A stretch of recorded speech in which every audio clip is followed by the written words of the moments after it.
Let the Bible Speak with your speaker, Brett Hickey. One of the worst atrocities on American soil was a Civil War battle in which nearly 3,000 Confederate soldiers met 4,500 Union soldiers on October the 2nd, 1864. After a day of intense fighting, shots fired through the night muffled the cries of the wounded. An eyewitness said, "A renegade Confederate soldier walked up to a wounded Union cavalry soldier, Crawford Hazelwood, and asked, 'You want to be shot in the face or in the back?' Laying in a pool of blood, pleading for his life, Hazelwood was shot in the face at close range." Why was the fighting so intense? What were they fighting for? Gold? No. Salt. One of the Civil War's bloodiest battles was fought over Saltville, Virginia, the largest supplier of salt to the Confederacy. And that brings us to our text this morning. After setting the standard for Christian character in the Beatitudes, Jesus calls those who stretch themselves, striving to live these qualities out in their lives, not good as gold or precious as pearls, but the salt of the earth. Jesus says in Matthew 5:13 through 16, "You are the salt of the earth, but if the salt loses its flavor, how shall it be seasoned? It is then good for nothing but to be thrown out and trampled underfoot by men. You are the light of the world. A city that is set on a hill cannot be hidden, nor do they light a lamp and put it under a basket, but on a lampstand, and it gives light to all who are in the house. Let your light so shine before men that they may see your good works and glorify your Father in heaven." Jesus addresses the powerful influence that God intends for the Christian to have on those around him, using the metaphors of salt and light. Shake and shine. But first, enjoy our song. If you ask me why my heart is light and beats in my soul, it's because of Jesus. It's because of Jesus. Chains of sin are gone. I have a song that angels cannot sing. It's because of Jesus. It's because of Jesus. Because of Jesus, my heart is now made pure and whole. Burdens carried far too long have vanished from my heart and soul. No longer bound in doubt, the cares of life on Him I roll. It's because of Jesus, all because of Jesus, all because of His.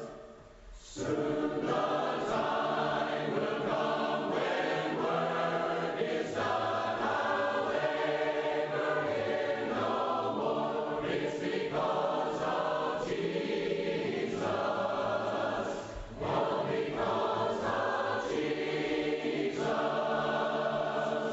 I will give my best until I rest in heaven, my new home. I will be with Jesus, evermore with Jesus.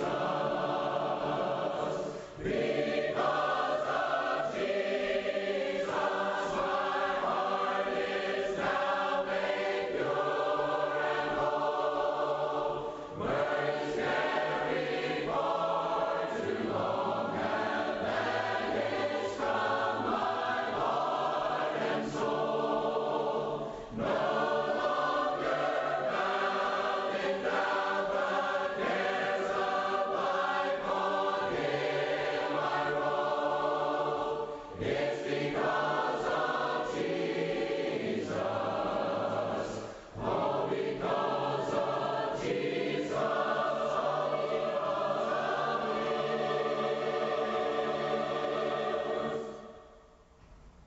Salt is common.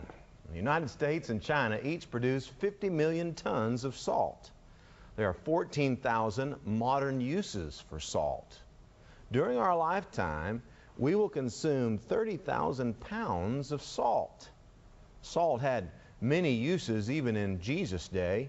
The Bible says in Leviticus 2:13, "With all thine offerings thou shalt offer salt." Newborn babies were rubbed with salt. A grain of salt was placed in a tooth cavity for a toothache. In ancient Greece, trade involving salt for slaves gave rise to the expression, "not worth his salt." Salt rations given to Roman soldiers were known as salarium argentums, and hence the word salary. We overlook how valuable salt is. The right balance of salt keeps us healthy. We hear warnings about limiting our salt intake to avoid high blood pressure all the time, but we need to understand that our body requires salt. Salt is essential for proper metabolism, the normal retention and exchange of fluids between cells. Without salt, we die. If you do not get enough salt in your diet, your muscles won't contract, your blood won't circulate, your food won't digest, and your heart won't beat. Salt signifies life.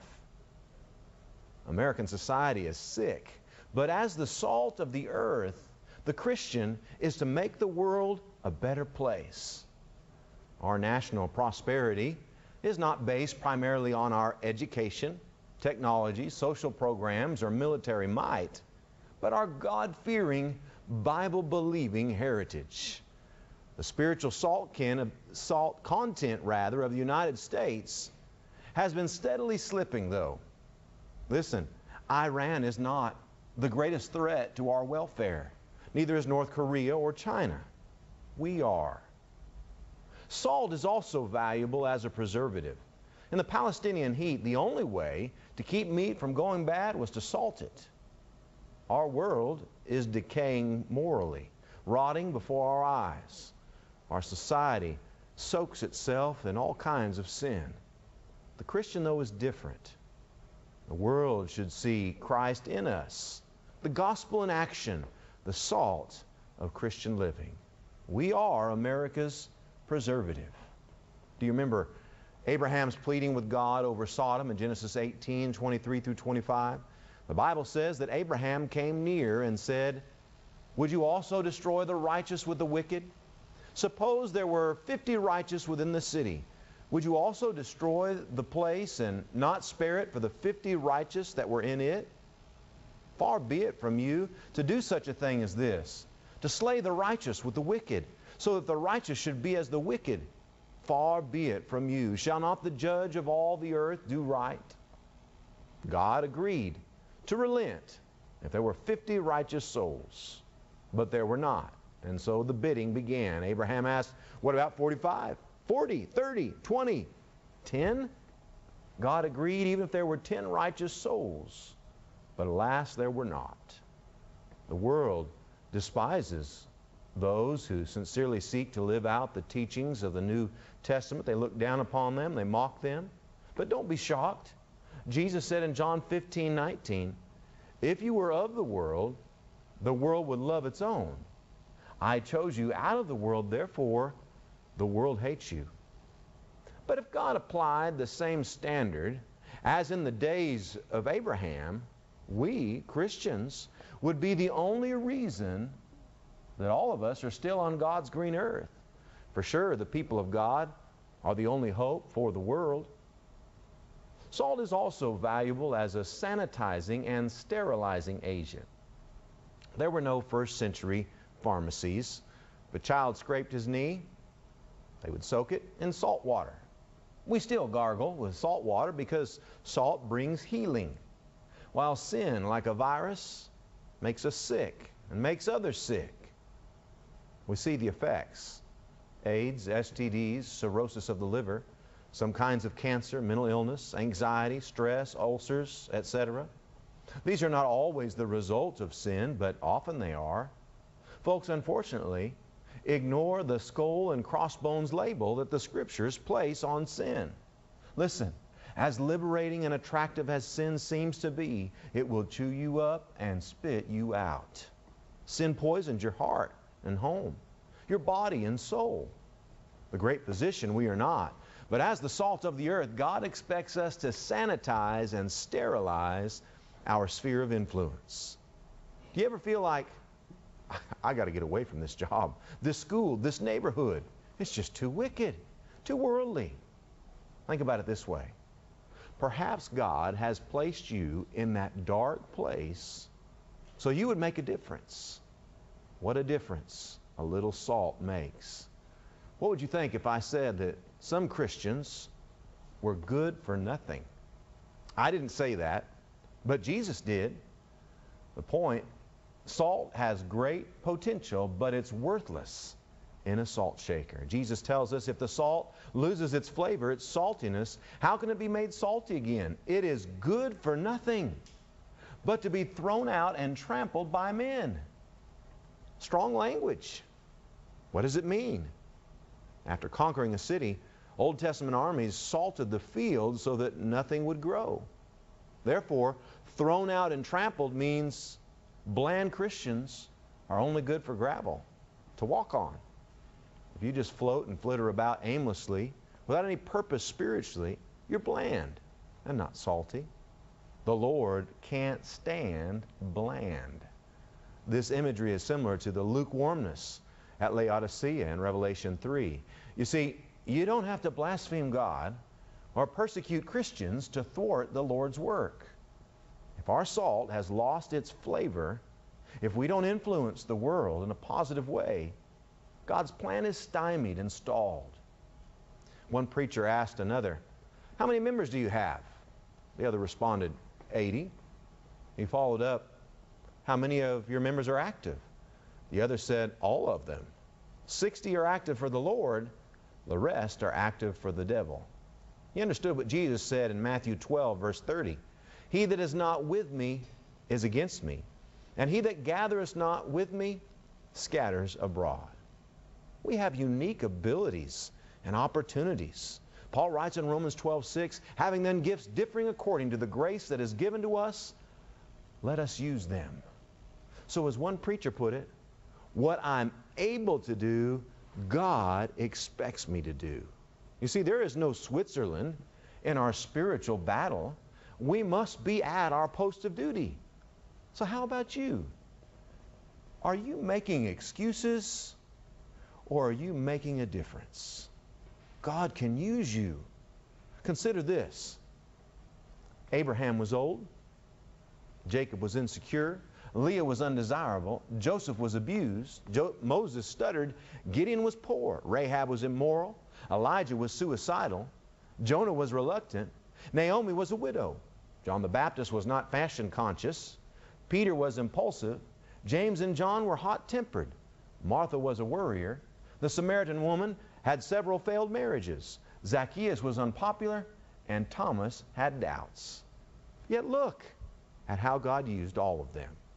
He'll use you too, if you let Him. When people look at you, can they see the difference that Jesus has made in your life?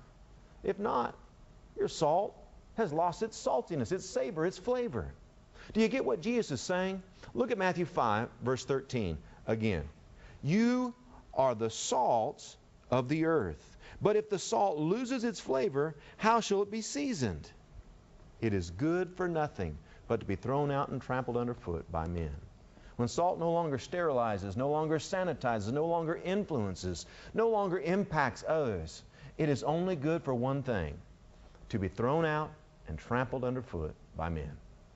Still addressing the Christian's influence, Jesus said in verse 14, "You are the light of the world." Wait a minute. Jesus said of Himself, "I am the light of the world." But here He also says that His disciples are the light of the world. What a compliment. But it's also an immense responsibility. What does light do? It draws attention. It exposes that which is hidden. It's a guide in the dark. The world loves darkness. Jesus says in John 3:19, "And this is the condemnation, that the light has come into the world, and men love darkness rather than light, because their deeds were evil. The chief priests took Jesus under the cloak of darkness. And Jesus says in Luke 22:53, "This is your hour and the power of darkness." So much of the world's meanness, of course, goes on at night. Those who do refuse the light will get outer darkness for eternity. And of course, we want to prevent as much of that as possible. So what do? We let our light shine. We must be a light for unbelievers. Matthew 5:16, "Let your light so shine before men that they may see your good works and glorify your Father who is in heaven." It's about more than what's in the heart. People talk a lot about what's in the heart, and of course that's important, but it's about more than that. Jesus says the world should see your good works. Preachers can lead the lost to Jesus, but never does the light shine brighter than in the everyday life of a genuine Christian and his good works. The Holy Spirit says in 2 Corinthians 3, verse 3, "You are an epistle of Christ, ministered by us, written not with ink, but by the Spirit of the living God, not on tablets of stone, but on tablets of flesh, that is, of the heart." This has been eloquently put to song by Annie Johnson Flint in the World's Bible. Christ has no hands but our hands to do his work today. He has no feet but our feet to lead men in his way. He has no tongue but our tongues to tell men how he died. He has no help but our help to bring them to his side. We are the only Bible the careless world will read.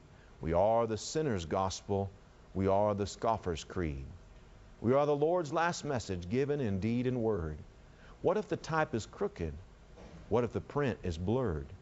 What if our hands are busy with other work than his? What if our feet are walking where sin's allurement is?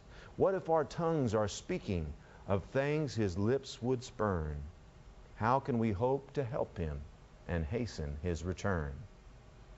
The world wonders how the Christian can have fun sober. The world wonders why he prefers dedicating Sunday mornings to the Lord and not the lake. Why he doesn't tell or laugh at the same kind of jokes. How she can smile through the pain, or why he is not eaten up by the cares of this life. Paul writes in 1 Thessalonians 5:5, "You are all sons of light, sons of the day. We are not of the night nor of the darkness." The unbeliever may not always get it, but they see the contrast. They won't always be picking up the book, but they'll see the life you live. The Christian is a light in darkness, and your saltiness will lead some to thirst after righteousness. We're talking influence. John Maxwell says that during your life you will influence 10,000 people. Make sure it's for good. Remember how you hated the darkness as a child. It's healthy to hate the darkness spiritually, and I suppose otherwise. The apostle writes in 1 John 2:15, "Do not love the world or the things in the world. If anyone loves the world, the love of the Father is not in him." Then we find in 1 John 5:19, "We know that we are of God, and the whole world, those away from God, lies under the sway of the wicked one." We have our work cut out for us. We are the world's warning signs. Turn right and go straight. What if your light, though, is not on? On September 15, 2001, at 2:30 in the morning, tragedy struck between Port Isabel and Padre Island. A boat hit one of the pillars, breaking the bridge in the middle. Since it was in the dark of night, the oncoming cars did not see that the bridge was collapsed and plunged into the water. 9 died. If there would have been a light shining on that spot, no doubt some would have been spared. Leave your light on for the world. We shine our light for other Christians also. Sometimes Christians lose their bearings and start to drift. If other Christians keep their light shining, they can see their way back. You heard the song, "Brighten the Corner Where You Are"? That's my job. That's your job if you're a Christian. God has entrusted you, perhaps, as the only ray of light on a particular team, in a particular neighborhood, at a particular workplace. We have been assigned to reflect the light of Christ in our corner of the world. Matthew 5, verse 14 and 15. You are the light of the world. A city that is set on a hill cannot be hidden. Nor do they light a lamp and put it under a basket, but on a lampstand. And it gives light to all who are in the house. Dietrich Bonhoeffer put it well. There is no secret discipleship. Either the secrecy will destroy the discipleship, or the discipleship will destroy the secrecy. We need to let our light shine in teaching the truth, and how we treat our spouse, children, and even the folks at the post office and grocery store. We need to let our light shine in how we react to the boss, and what books we read, and what music we listen to, and what we watch on television. Notice that Jesus did not say, you are the light of the church. That'd be a lot easier, wouldn't it? He says, the light of the world. How much would you pay for a flashlight that only worked when other lights were on? Nothing. It would be worthless.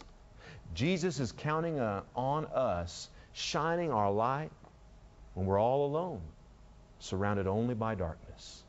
A railroad worker was told to warn an oncoming train with his light that the bridge was out. When the train came, the man waved his lamp, but the train went right into the ditch. The man was taken to court to learn why the train ignored the warning of danger ahead. The judge asked, were you on duty the night of the train accident? The man replied, yes, sir. The judge then asked, did you have your lamp with you? The man said, yes, sir. The judge asked one more question. Did you wave your lamp to the train? The man replied, yes, sir, and was not held responsible for the accident. Later, though, the man told a friend, I'm glad the judge didn't ask me if my lamp was on. Let's keep our lamps burning. Matthew 5:16, let your light so shine before men that they may see your good works and glorify your Father in heaven. Because bright is always right. Emerson put it this way, what you are, shout so loudly that I can't hear what you're saying. Someone else said, I'd rather see a sermon than hear one any day. And that's what Jesus is talking about. Notice that it's not what is not seen. The emphasis is on what is seen, good works. It's not just about what Jesus did, but about what He does through you. Don't do right so you will get credit from man. That's Phariseeism. Jesus says to do good works, not for man to see, but for God to see. Not for the praise of men, but for the honor that comes from the Father. Matthew 6, verse 5 and 6. And when you pray, you shall not be like the hypocrites, for they love to pray that they may be seen by men. Assuredly I say to you, they have their reward. But you, when you pray, go into your room. And when you have shut the door, pray to your Father who is in the secret place, and your Father who sees in secret will reward you openly. Salt is a silent, subtle influence, while light is more open, direct, and active. One is assertive, one is passive. God expects both of those from us. It's time we shake the salt out of the salt shaker and shine our lights so the world can see Jesus. This morning, if you're not a Christian, God sees an empty salt shaker and a flashlight without batteries. The potential is there, but you're empty without Jesus. Make the move today. Contact us and we'll be glad to help you. Stay with us and we'll tell you how to get a copy of this message after our song. Closely to Jesus I am clinging, praises with rapture I am singing, keeping new hopes within me springing. Jesus is now my all in all. Ever, yes, ever, trusting Him ever whatsoever, trusting and clinging, may be joyous to see.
you ready to make that move today? Don't take any shortcuts. Jesus said in Mark 16:16, "He that believes and is baptized shall be saved."